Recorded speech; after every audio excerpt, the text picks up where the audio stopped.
Bien, merci à vous d'être là pour finalement continuer un petit peu. Je ne sais pas si certains d'entre vous ont assisté à l'excellente démonstration de ce qui se fait en termes de continuité numérique ou en tout cas d'excellence industrielle, on va dire ça comme ça, et de 4.0 du côté de Plastic Omnium. Mais c'était une très très bonne entrée en matière pour les 50 minutes qu'on va passer ensemble. Bertrand est à côté de moi, Bertrand Sicot, directeur général délégué de Visiative. Rombo Keta, salut Rombo, managing director Bekoff.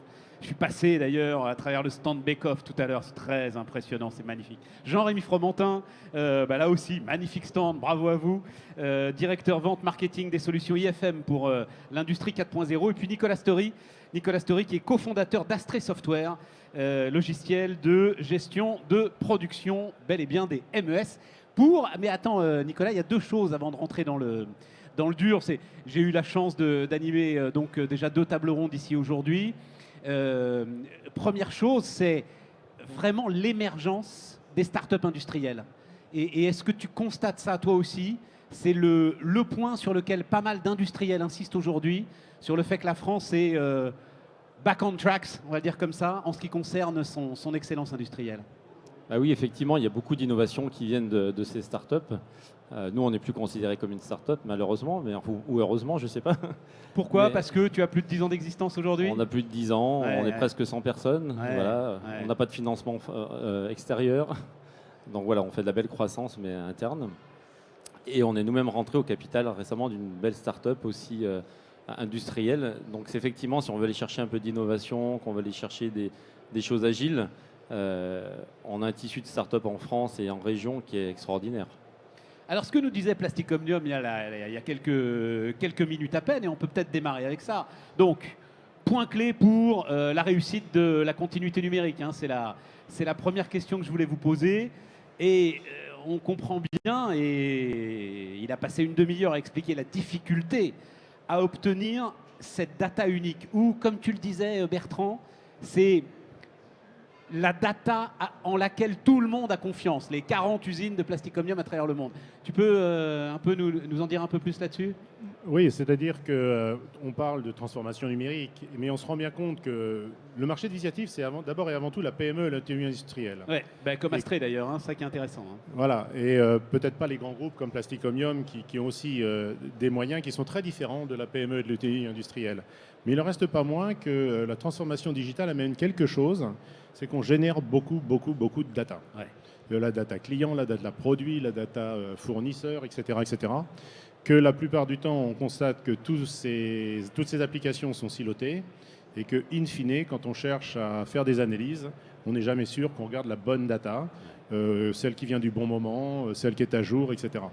Et c'est toute la criticité de ce qu'on a devant nous. Alors certains pensent qu'il y aura un data model unique par entreprise. On n'est pas persuadé de ça chez Visiative, on pense à d'autres technologies, mais en tout cas, le véritable enjeu, c'est celui-là.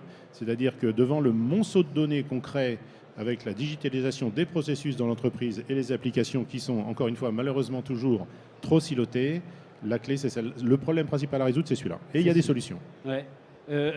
Nicolas, toi tu as dit, il y a même trop de data en fait. Il y a peut-être une responsabilité d'un certain nombre d'acteurs à délivrer de la data pour de la data comme si ça pouvait rassurer sur l'efficacité de leur système. En effet, il y a eu une tendance il y a 4-5 ans de se dire aux industriels, collectez de la data, on mettra ça dans des bases et ensuite vous exploiterez. Et effectivement, on se rend compte que les industriels sont noyés sous la data et que finalement, ils n'arrivent pas à tirer la quintessence de ce qu'ils ont besoin à l'instant T.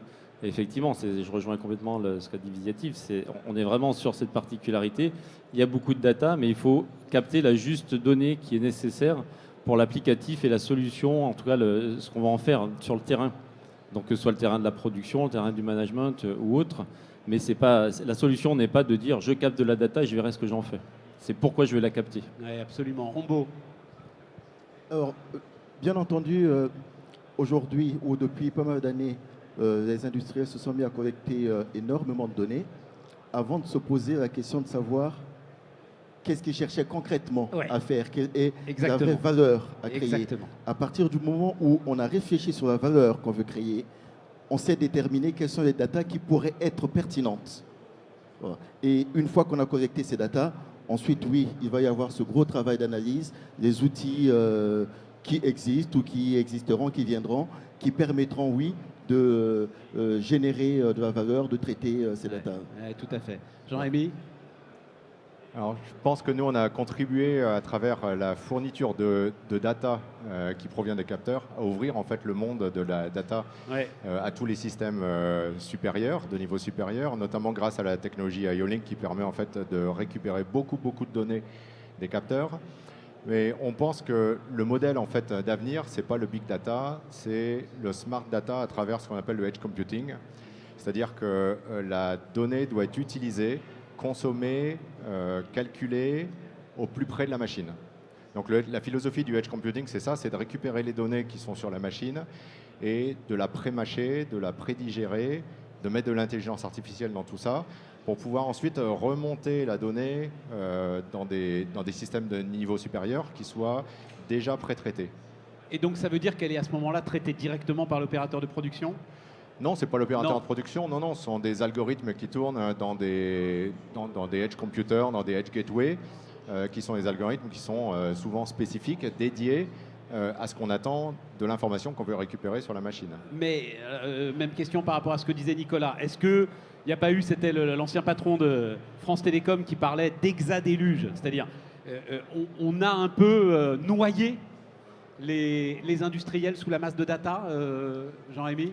Oui, et je suis d'accord avec ce constat, et c'est pour ça que la meilleure manière de traiter la donnée, c'est de la pré-traiter, de la digérer déjà au niveau local, pour éviter de submerger en fait des systèmes qui se retrouvent avec des data lakes énormes, avec des données qui sont échantillonnées toutes les secondes, ou voire toutes les millisecondes ou les 10 millisecondes, qui finalement ne sont pas forcément des données pertinentes au niveau supérieur, mais qui sont des données tout à fait pertinentes au niveau de la machine. Ouais.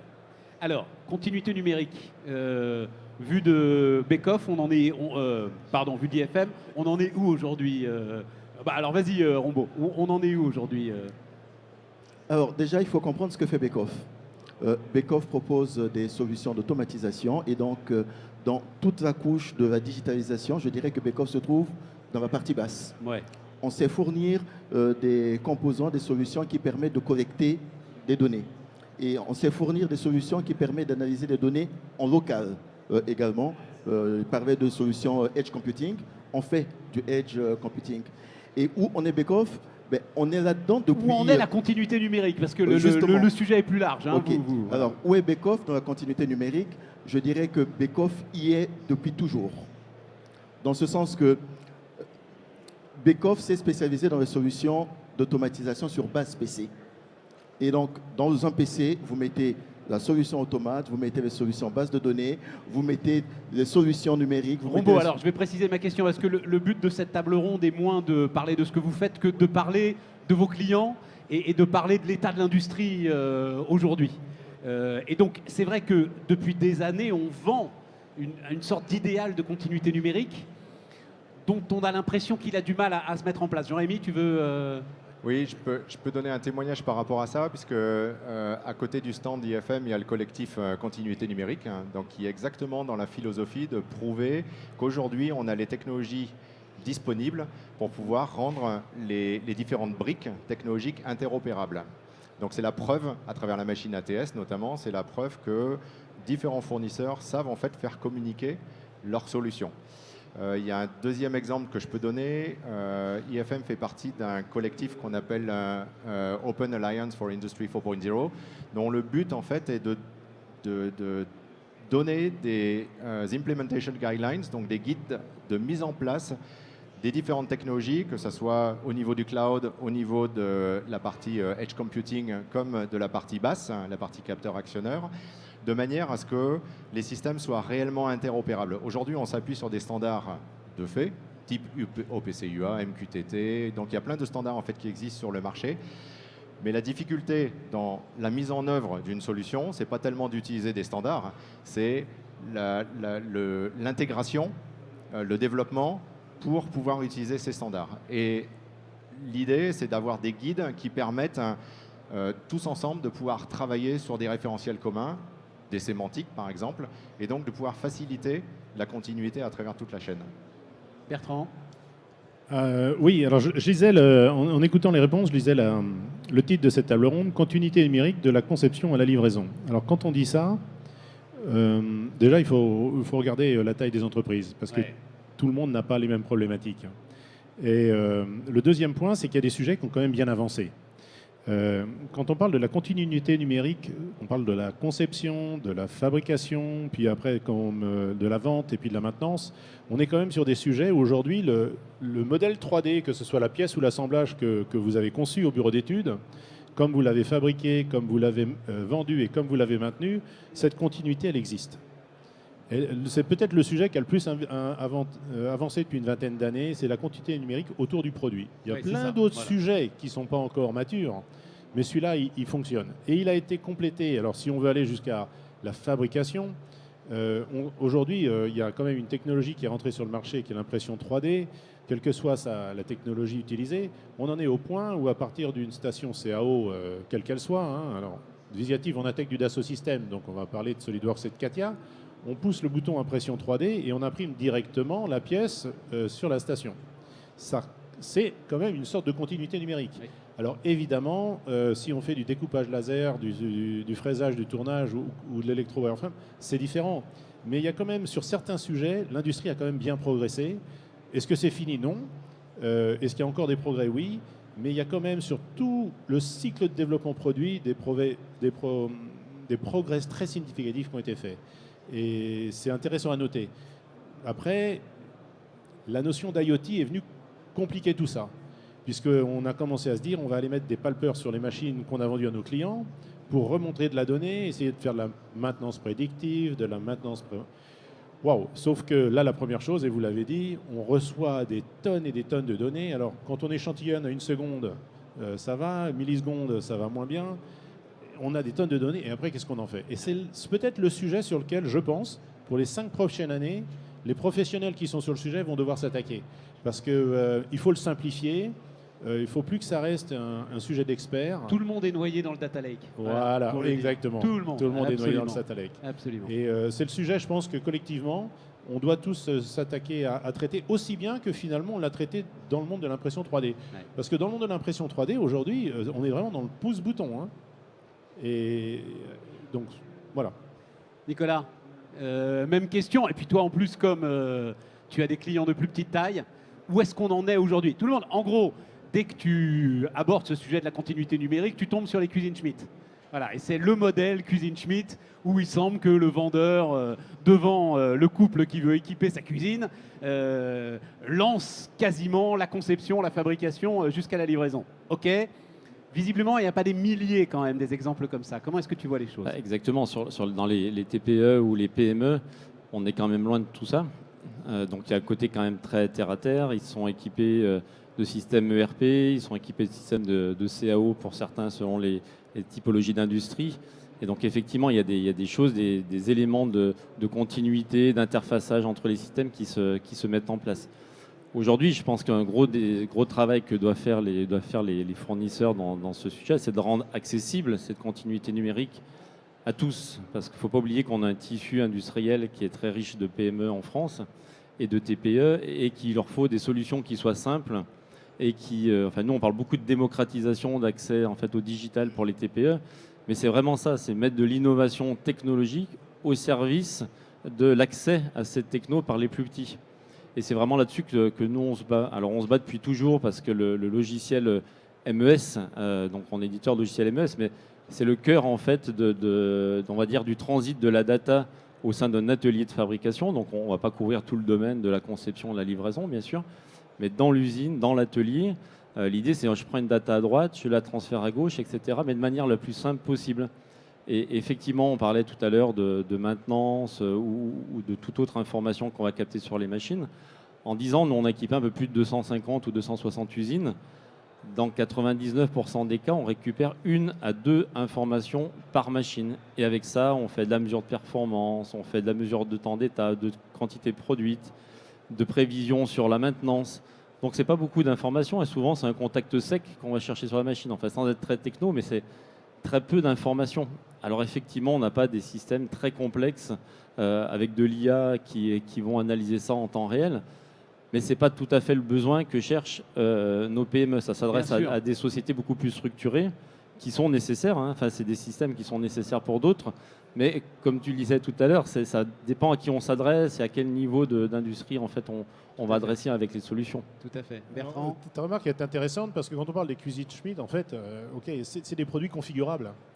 Et que sur le côté produit configurable, il y a un travail initial à faire qui est de dire comment est-ce que je configure mes différents produits, qu'est-ce que j'autorise au commercial de faire et qu'est-ce que je n'autorise pas de faire. Tout à fait. Donc il y a le modulable au niveau du bureau d'études et puis il y a le modulable au niveau du commercial et les configurateurs ne sont pas les mêmes, les solutions ne sont pas les mêmes.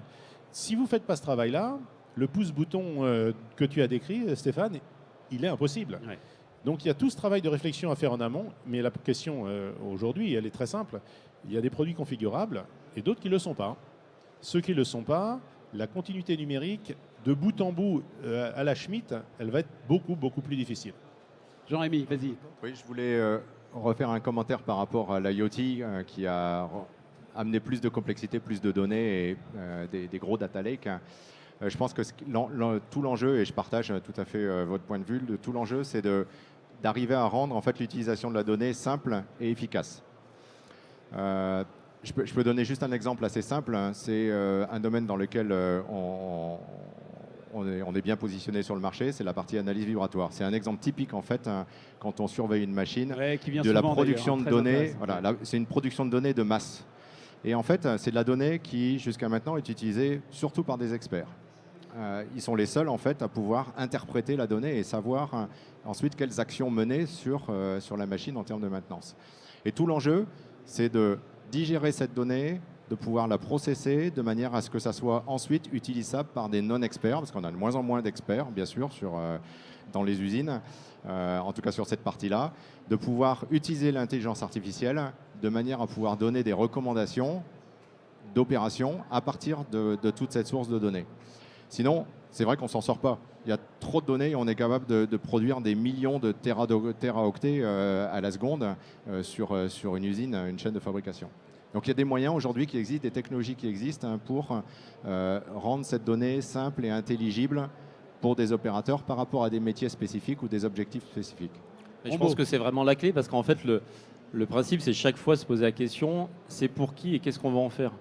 Parce qu'il n'y a pas de règle, effectivement, de se dire il faut beaucoup de données ou il n'en faut pas beaucoup. Ce n'est pas le débat. C'est quel est l'objectif de la donnée et qu'est-ce qu'on va en faire. C'est-à-dire qu'il faut arrêter de capter beaucoup de données et se dire après, on verra ce qu'on en fait. Mais plutôt de se dire je vais capter pour faire quoi et pour qui. Et du coup, il y a des solutions différentes. Rombaud, je t'en prie. Je mettrai dans la même lignée, c'est ce que je voulais dire. En fait, on parle à chaque fois de données sans parfois se poser la question de savoir de la donnée pourquoi. Ouais. Qu'est-ce que je veux faire? Qu'est-ce que je veux créer comme valeur? En fait, à partir du moment où je sais, où j'arrive à être clair sur ce que je veux atteindre, sur ce que je veux faire, là seulement, je peux commencer à réfléchir sur les données dont j'ai besoin, les données que j'ai besoin de remonter. Et là également, je peux réfléchir sur les outils à mettre en place pour analyser ces données. Oui, ceux qui collectent des données de vibration, c'est vrai qu'aujourd'hui, ce sont des experts. Okay, mais ils savent qu'une fois qu'ils ont collecté ces données, ils ont des outils. À partir de l'analyse de Fourier, si je veux être très technique, ils savent exactement ce qu'ils vont obtenir comme résultat. Ce n'est pas la problématique de tout le monde. Ce n'est pas du tout la problématique de tout le monde. Alors, garde le micro Rombaud. Quels sont les freins? Donc, ok, la data, je crois qu'on a bien vu le truc. Derrière, la communication entre les différents systèmes. Tu me disais, oui, on essaye de multiplier les efforts pour essayer de faire se communiquer de plus en plus les systèmes. Alors, je crois qu'aujourd'hui, on a atteint un niveau, alors si je ne dis pas un bon niveau, je dirais un niveau acceptable de communication entre les systèmes. Dans la couche basse, les fabricants d'automates utilisent aujourd'hui pratiquement des protocoles communs. Quand on cause avec le niveau supérieur, il y a des protocoles qui sont établis. Aujourd'hui, OPC-UA, vous en parliez, pour communiquer avec le cloud, MQTT et autres. Ce sont des outils, des protocoles qu'aujourd'hui tout le monde utilise. Ouais. Et donc, je ne pense pas que là soit le problème aujourd'hui. D'accord. On arrive à communiquer avec n'importe quel système. Il est vrai que si on cherche à communiquer avec des machines qui sont installées depuis une vingtaine, une trentaine d'années, avec un parc machine qui n'est pas neuf, oui, on peut avoir certaines difficultés. C'est ça. Mais dans ce cas-là, je ne sais pas qui parlait d'information, c'est vous, je crois, que dans certains cas, on a besoin de récupérer une information, un contact sec. On a besoin de récupérer une information analogique, etc. Ce qui fait qu'on peut installer des modules, aujourd'hui qui existent déjà, des solutions, des modules d'entrée-sortie, qui n'ont pas besoin d'être programmés et qui vont pouvoir envoyer des données vers une couche supérieure. Jean-Rémy? Oui, je pense que la question, c'était par rapport aux freins. Oui, qu'on c'est rencontre. Oui, c'est toujours là. Et puis après, Sur- on parlera des compétences, évidemment, Voilà. aussi. Je pense qu'un des freins qu'on rencontre souvent en fait, dans les processus de digitalisation de l'outil de production, c'est la difficulté en fait, de calculer un retour sur investissement. On est très souvent en fait, dans du soft savings, contrairement aux hard savings hein, qui, eux, sont relativement faciles à calculer. Et je pense que c'est toujours un frein en fait, d'arriver à démontrer l'intérêt, les bénéfices hein, par rapport aux investissements. Sur cette nouvelle technologie, il y a encore cette difficulté aujourd'hui dans l'approche avec les clients. Et alors, c'est quoi? Quels arguments tu mets en avant? Ben, les arguments, en fait, c'est pas toujours facile parce que il faut arriver à collecter des données aussi qui sont d'ordre financier. C'est-à-dire, qu'est-ce que coûte un arrêt machine, par exemple hein, qu'est-ce qu'amène un accroissement de 1% ou 2% en fait, de la productivité d'une machine. Donc ça, c'est les arguments financiers qui sont souvent aux mains des clients. Donc nous, en tant que fournisseurs, on est souvent un petit peu démunis pour fournir ces données-là. Donc on fait de la simulation, bien sûr, de retour sur investissement par rapport à une solution donnée. Mais c'est vrai que ça vient beaucoup du client. Donc je pense qu'il faut aider, pousser les clients à avoir cette logique de calcul sur du soft savings. Souvent, les systèmes qu'on vend, c'est des systèmes en fait, qui sont des systèmes un petit peu comme on prendrait une assurance. Et quand on prend une assurance, on ne sait jamais en fait s'il va se passer quelque chose et si finalement ce n'est pas de l'argent qu'on investit à perte. On ne le sait pas par avance. Et souvent d'ailleurs quand on prend une assurance, c'est un peu parce qu'on est obligé. Donc là, on est dans cette même démarche où il faut arriver à justifier en fait un investissement par rapport à des économies potentielles ou des améliorations de productivité potentielles qui ne sont pas toujours démontrées.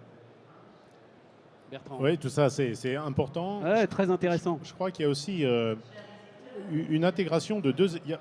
On caractérise l'entreprise autour de 3 expériences. Il y a l'expérience produit, l'expérience collaborateur, l'expérience client.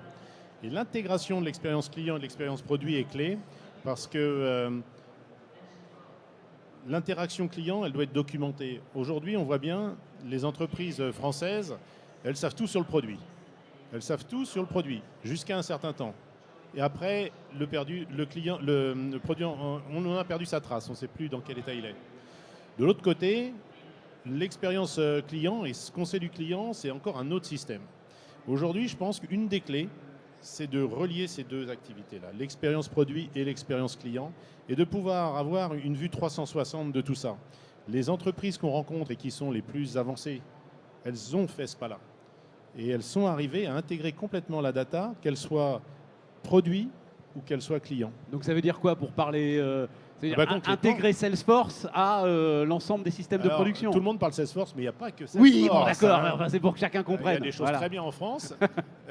Oui, bien sûr. Oui, entre autres. Et quand je parlais de configuration tout à l'heure, Rapproche le micro bien. il y a des configurations produits, il y a des configurations commerciales. C'est la même vue du produit, mais différente. Quand on arrive à ça, on a tout gagné. Et c'est ce vers quoi il faut pouvoir aller pour les gens qui ont des produits configurables. Après, ceux qui travaillent par projet, c'est un autre débat.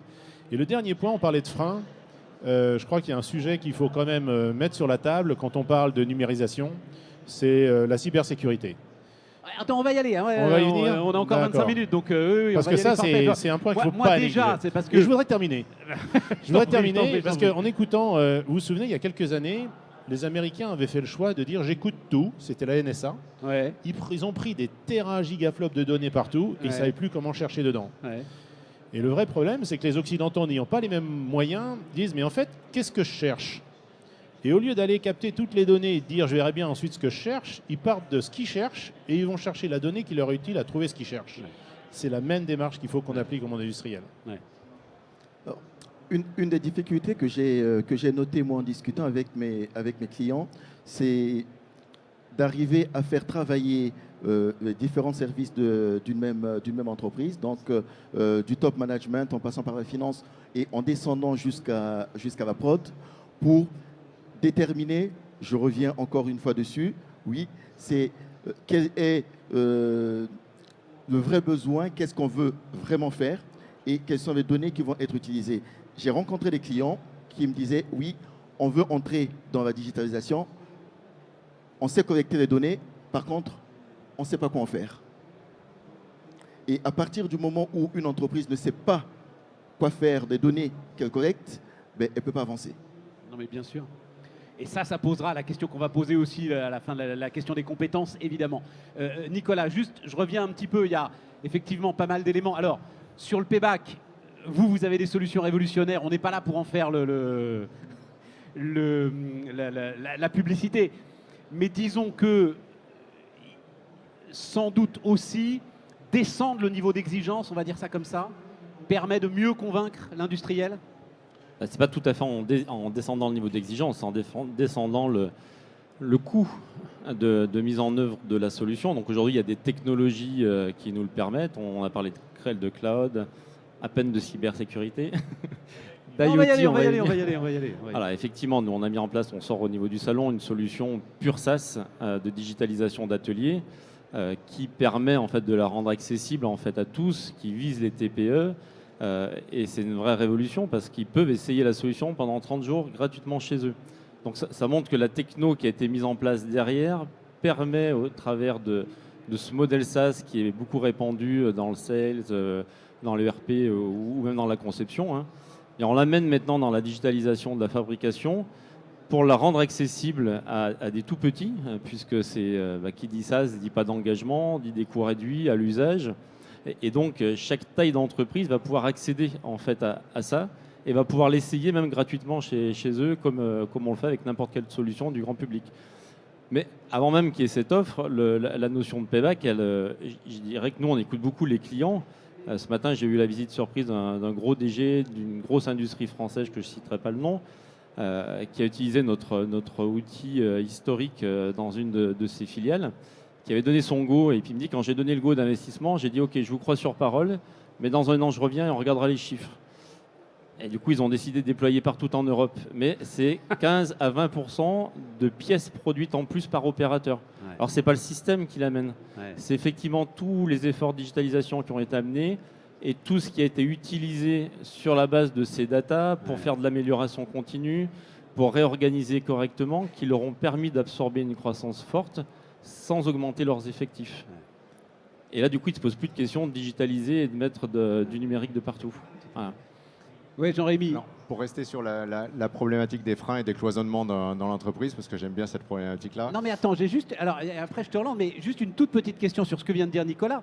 Moi ce qui me surprend c'est, depuis le temps que vous travaillez sur ces systèmes, tu n'as pas encore des, comment est-ce que je vais dire ça, des standards à proposer aux industriels en leur disant, nous savons que, alors peut-être pas 15 à 20% de production en plus, mais nous savons que la mise en place de tels systèmes va vous amener davantage de production. Si, Alors, si, c'est il quoi, c'est y a, qu'ils vous il y a croient des pas, alors exemples, il y a des références, bien sûr. Hein. On peut toujours prendre des exemples et des références qu'on a de projets qui ont déjà été, voilà. qui ont déjà été réalisés.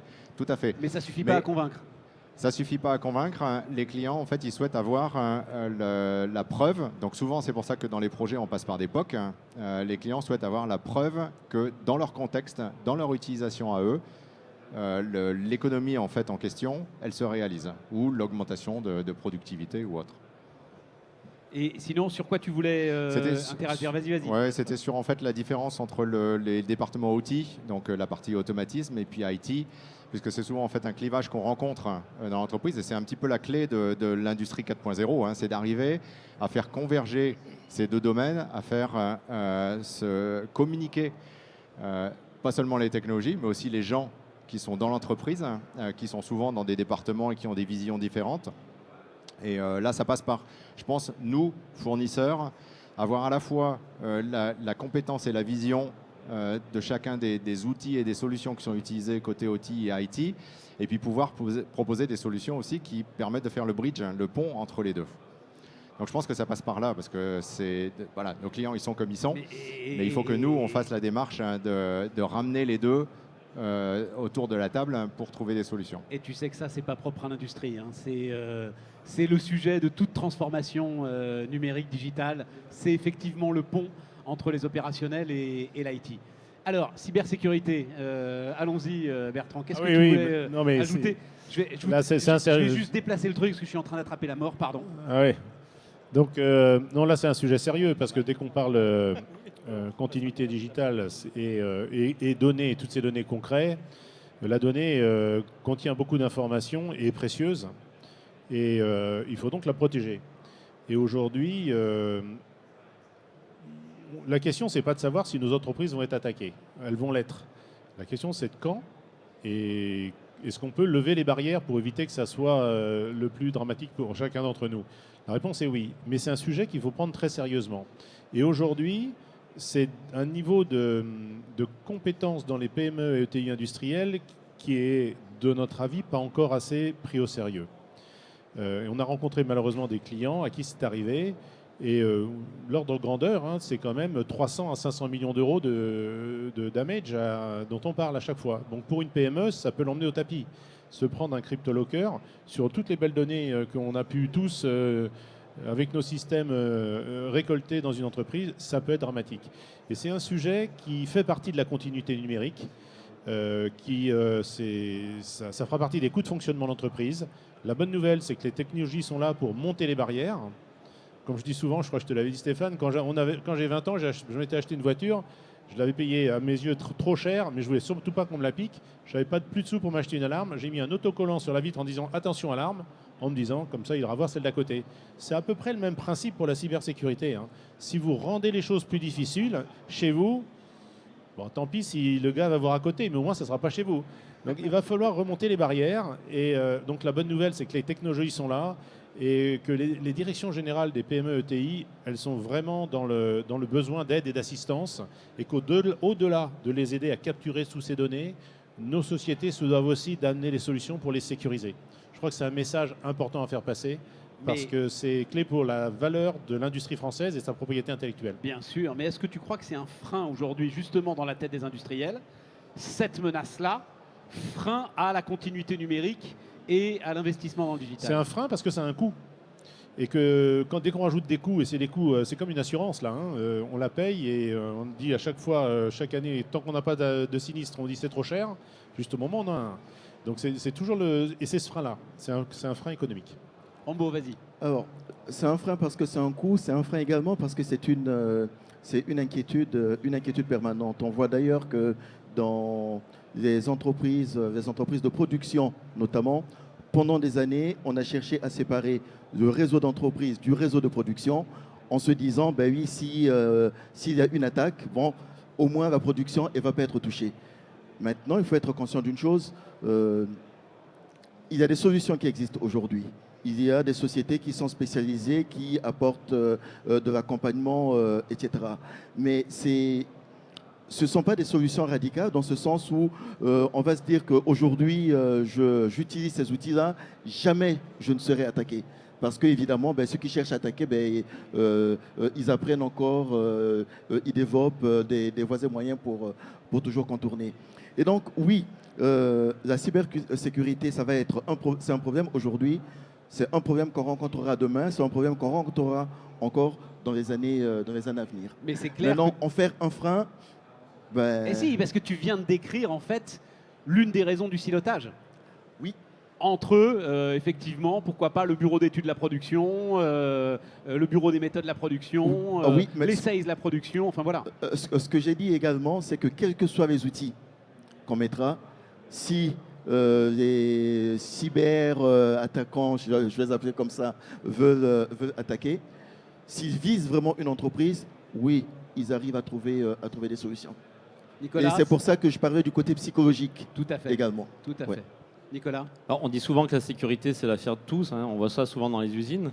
Ouais. Et je pense que d'abord, nous, on a tous une responsabilité en tant qu'offreur de solutions, qu'elles soient hard ou qu'elles soient soft, puisque quand on prend dans le logiciel ou dans le SaaS ou dans le cloud, la sécurité, en fait, elle se joue à plusieurs niveaux. Elle se joue dans la solution, c'est-à-dire le logiciel, comment il a été codé, selon quelles règles, qu'est-ce qu'on a intégré comme composant, etc.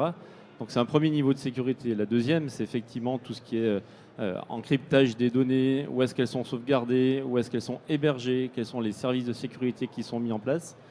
La troisième, c'est sur au niveau du hard, qu'est-ce que le fournisseur de hard a mis comme protection dans ce domaine-là. La quatrième, c'est l'humain, c'est-à-dire ceux qui bossent chez nous. D'accord ?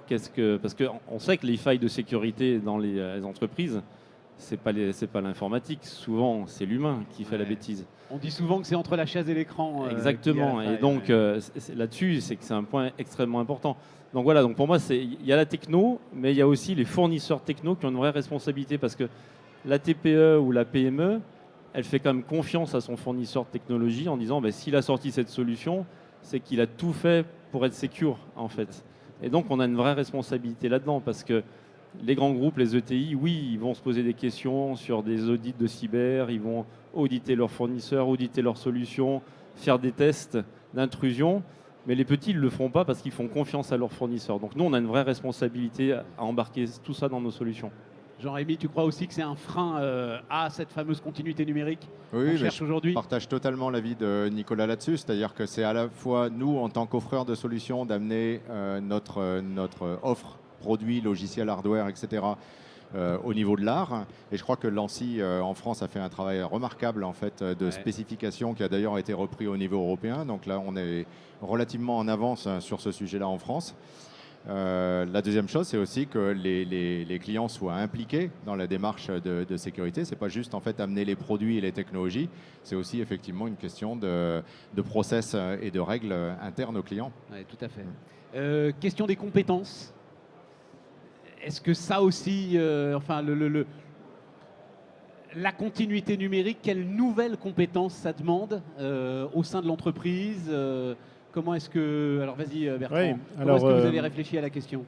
Là, il y a beaucoup de... En plus, c'est une denrée sur laquelle il y a beaucoup de concurrence. C'est-à-dire que c'est des compétences nouvelles, sur des technologies nouvelles, mais elles sont sollicitées autant pour venir travailler dans les sociétés comme les nôtres, sur des applications industrielles, que pour aller travailler dans la start-up Babyfood Plante Verte dans le 10e arrondissement à Paris, qui va réinventer la distribution des légumes bio dans... Donc il va falloir... La concurrence, elle est là. Et aujourd'hui, on a quand même des écoles qui forment à ces nouvelles technologies, mais qui, en volume, ne sont pas encore à ce niveau. Donc il y a une vraie concurrence. Donc nous, on croit beaucoup à l'apprentissage. On croit beaucoup au développement interne des compétences et de prendre des collaborateurs et de les accompagner. Il y a, je pense aussi, l'air de rien, une génération qui arrive en bout de cycle, qui a accompagné l'industrialisation de la France avec les technologies IT. Et il y a une nouvelle technologie, il y a un shift. Donc clairement, il y a un besoin de compétences et surtout, il faut que nos écoles d'ingénieurs se transforment sur ces nouvelles technologies. Alors il y en a qui ont déjà fait le pas. Et il y en a d'autres qui ne sont pas encore sur ce schéma-là. Et il faut l'accélérer parce que le besoin s'accélère aussi. Nicolas, est-ce que c'est pas la première demande de tes clients, de tes industriels aujourd'hui ? Ok, votre système est génial, mais qui va le faire marcher ? Il y a deux choses. Il y a qui va le faire marcher. Alors après, c'est une problématique de rendre simple l'outil pour le rendre accessible à tous. Ou d'avoir les capacités de formation. Voilà, ça c'est vraiment notre cheval de bataille et on est reconnu aujourd'hui sur le marché sur la simplicité d'usage des solutions. Mais aussi l'autre aspect, c'est le fait de transformer son atelier par du digital, par de la continuité numérique. Ça rend l'atelier attractif aux jeunes générations. Et on sait très bien que les industries souffrent de bras, comme on dit, parce que parfois les ateliers ne sont pas suffisamment attractifs pour la génération qui est née avec un smartphone dans la main et qui se retrouvent avec du papier, du crayon et une caisse à outils dans l'atelier. Ouais. Et donc effectivement, cette transformation digitale, c'est aussi pour se dire, mais voilà, c'est plus Zola l'industrie. Ça Ouais. s'est transformé, Ouais. il y a des beaux ateliers high-tech et qui peuvent attirer des jeunes et des jeunes compétences. C'est-à-dire que toi, tu dis aux industriels, c'est un facteur d'attractivité aujourd'hui. On a beaucoup de clients qui achètent notre système pour rendre attractif leur atelier, en plus voilà, c'est ça. du côté compétitif, etc. Vous êtes d'accord, Jean-Rémy? Oui, oui, je partage tout à fait. Je pense qu'en dehors de la formation des clients à l'utilisation en fait, des solutions, je pense qu'il y a aussi un transfert, en fait, une modification importante qui s'est opérée dans les dernières années. C'est que d'une part, on a une perte de compétences de gens qui étaient dans l'usine depuis 20 ans, 30 ans, 40 ans, qui connaissaient les machines, qui savaient les régler, qui n'avaient pas forcément besoin d'outils logiciels parce que l'outil Tu logiciel parlais du était dans leur tête. vibratoire tout à l'heure, on m'a raconté 100 fois le gars qui met la main sur la machine. Ouais, voilà, et ou qui est avec le capable de dire tournevis. et Voilà, tout à fait. exactement, ouais. Et aujourd'hui, en fait, la compétence, elle est plus tellement dans la connaissance de la machine, elle n'est pas non plus dans l'acquisition des données, elle est plus dans la capacité à utiliser toutes ces nouvelles technologies pour faire de l'analyse et pouvoir derrière en tirer un certain nombre d'actions à mener sans avoir cette connaissance qui était en fait une connaissance qui venait de l'historique. Ouais, tout à fait. Et c'est un changement de paradigme très important, je pense. Oui, mais est-ce que les entreprises ont les effectifs pour faire ça aujourd'hui? Oui, alors il y a à la fois, encore une fois, il y a le côté fournisseur de solutions qui sont des solutions qui sont bien adaptées par rapport à cette nouvelle problématique de perte de compétences ou de connaissances, puisque c'est des nouvelles compétences qui sont attendues. Et puis d'autre part, il y a aussi les nouvelles générations qui doivent être formées à travers les écoles d'ingénieurs, à travers les actions qu'on mène comme les actions campus ou autres, pour pouvoir appréhender ces nouvelles technologies. Donc je pense qu'il y a aussi un effort de notre part pour pouvoir mettre à disposition ces nouvelles technologies dans tous les centres de formation. Donc nous, c'est ce qu'on essaye de faire de plus en plus, par exemple, de donner du matériel, d'accompagner les écoles d'ingénieurs et les écoles techniques, de formation plus technique, pour pouvoir avoir des futurs clients qui seront à l'aise dans l'utilisation de toutes ces technologies. Voilà, c'est ça. Bertrand, tu voulais ajouter quelque chose? Oui, on est sur Global Industrie et il est important aussi de noter que la nouvelle génération qui arrive veut avoir du sens dans son travail et que l'industrie qui a parfois une image un peu... c'est en train de se transformer. Voilà, c'est une transformation les usines qui est fument, nécessaire. c'est en train de se transformer. C'est une transformation nécessaire et qu'il faut continuer à expliquer, parce que ça prendra du temps, mais le résultat sera là, parce que si on est tous ici, c'est qu'on est convaincu que l'industrie se transformera. Mais il ne faut pas minimiser ce petit... comment je peux dire, ce petit handicap qu'on a. C'est a priori. Et C'est a priori qu'il y a encore aujourd'hui. Voilà. Mais Je alors, pense, si je veux compléter, parce que mais ce je qui t'en nous prie, réunit Nicolas. tous les trois sont les Golden Tech. Enfin, quand on se rend vers les Golden Tech, c'est génial, parce qu'on voit ces différents métiers. Enfin, on n'est plus dans l'usine ah, mais c'est extraordinaire. d'avant. Ah, Enfin, mais c'est top. extraordinaire. Non, et surtout, ce qu'il y a d'extraordinaire, c'est des défis à relever. Moi, c'est ça que je trouve Exactement, formidable ouais. dans l'industrie 4.0. C'est celle. Alors, mais justement, tiens, Rombo, c'est une industrie et une demande industrielle qui aujourd'hui s'individualise de plus en plus. Et donc, à chaque fois, des défis à relever. Oui, on a parlé lors de l'entretien qu'on a eu préalable, j'ai parlé de cette notion de production de masse qu'on a eue pendant longtemps, où il fallait produire de grosses quantités de produits uniques. Et aujourd'hui, on arrive à un besoin où il faut produire de grosses quantités de produits différents. Ce qui fait qu'on passe d'une production de masse à ce que j'ai appelé, moi, une production de masse individualisée. Voilà. Et là-dessus, les technologies sont là. Les technologies sont présentes. Et on parlait des écoles, formation tout à l'heure. On a de très bonnes écoles d'ingénieurs en France. On a des ingénieurs qui sont très bien formés, qui sont capables d'appréhender les technologies d'aujourd'hui et les technologies du futur. Maintenant, c'est est-ce que les investissements vont être là pour accompagner? Ça, c'est une vraie question. Est-ce qu'il va y avoir une volonté pour aller vers ces besoins qui appellent une hyper-automatisation en quelque sorte? Ça va être une vraie question également. Juste encore question de compétences, mais marginale. Jean-Rémy, sur la continuité numérique, est-ce que ça veut dire que Parce que ce qui est intéressant, de la conception à la livraison, il n'y a pas la vente. Alors il a peut-être fallu faire court, mais en même temps, il y a toujours eu un sujet entre les vendeurs et les industriels. Hein, c'était, on peut encore prononcer son nom quand même, c'était la fameuse phrase de Carlos Ghosn, des voitures à vivre c'est bien, j'aimerais bien des voitures à vendre. Voilà, quand il avait débarqué chez Renault. Est-ce que ça veut dire que le commercial doit aussi quand même acquérir une certaine connaissance de ce qu'impliquera derrière l'acte de vente à travers justement la continuité numérique et le fait que tout ça va partir en production? Oui, c'est vrai que c'est un domaine qui est de plus en plus complexe, Ouais. notamment dans le domaine de la vente, d'appréhender en fait tous ces sujets et de pouvoir aborder les sujets avec les clients de la bonne manière.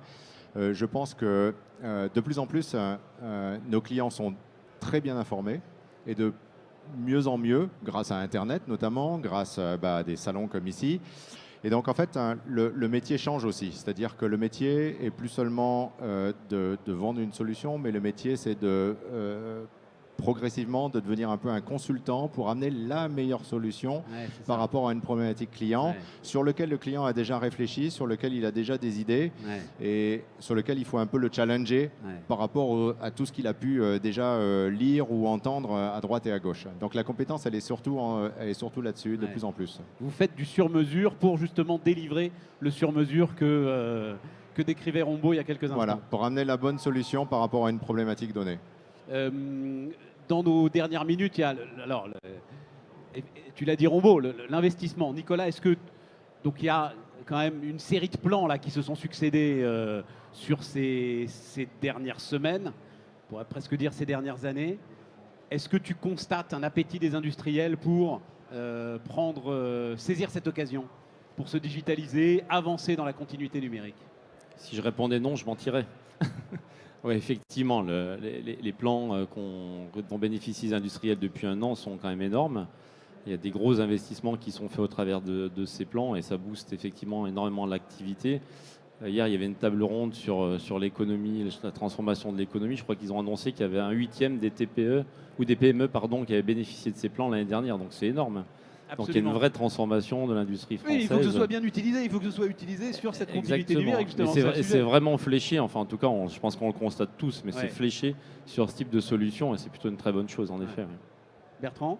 Oui, c'est clairement une accélération depuis 2 ans. Et ce Covid, au travers duquel on est tous passés, a déclenché quelque chose.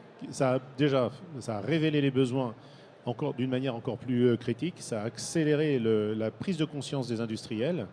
Et comme les solutions, et on vient de l'en parler depuis 1 heure, sont disponibles, sont là et ont déjà fait leurs premières preuves, on est vraiment d'une véritable accélération. Vas-y, Jean-Émile. Il y a 2 choses que je voudrais souligner. Il y a d'une part l'excellent travail qui est fait par BPI France dans l'accompagnement justement des PME et des ETI. Et puis la deuxième chose, une chose que nous on a noté particulièrement, c'était le plan de suramortissement qui avait été fait dans les 2 mandatures précédentes, on va dire. Et voilà. Et ça avait été particulièrement efficace. C'est plus efficace, à ton avis, pour justement la modernisation de l'outil de production? C'est plus efficace Oui. que de la subvention directe? Parce que là, il y a quand même eu des dizaines de milliards de subventions directes. Hein.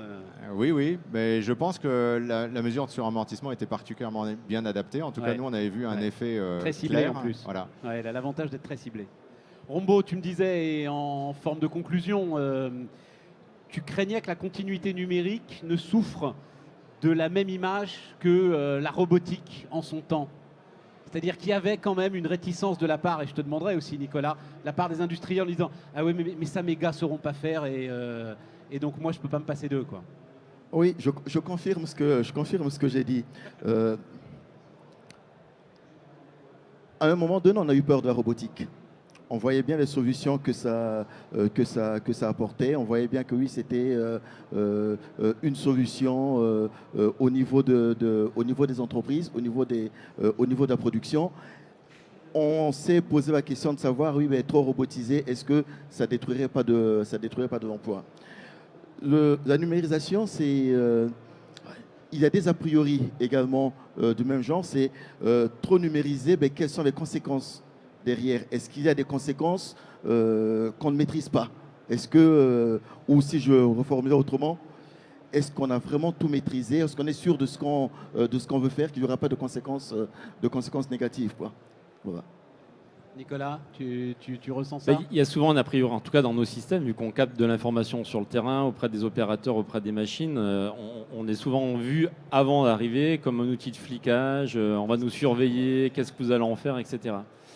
Et on rassure beaucoup nos clients en disant, écoutez les autres, ceux qui l'utilisent déjà, et souvent c'est l'inverse. C'est les opérateurs qui, au bout d'un certain temps, se disent, mais pourquoi on n'est pas allé plus loin? Pourquoi on a encore ce papier? Pourquoi on fait encore ici du tableau ou de l'Excel? Et pourquoi on ne met pas tout dans cet outil qu'est l'EMS? Donc c'est cet a priori négatif qu'ont souvent les managers et que n'ont pas les opérateurs, ils se retournent complètement en faveur du système après coup. Merci. Mais 10 secondes. 10 secondes simplement. Mot, Oui, on a vu aussi des industriels en profiter pour repenser complètement leur business model et passer à des facturations à l'usage, des choses qui étaient complètement impensables il y a encore 3 ou 5 ans dans notre métier. Donc ça veut dire que les portes sont grandes ouvertes, quoi. Parfait. Merci messieurs et merci de votre attention. Merci bien. Merci.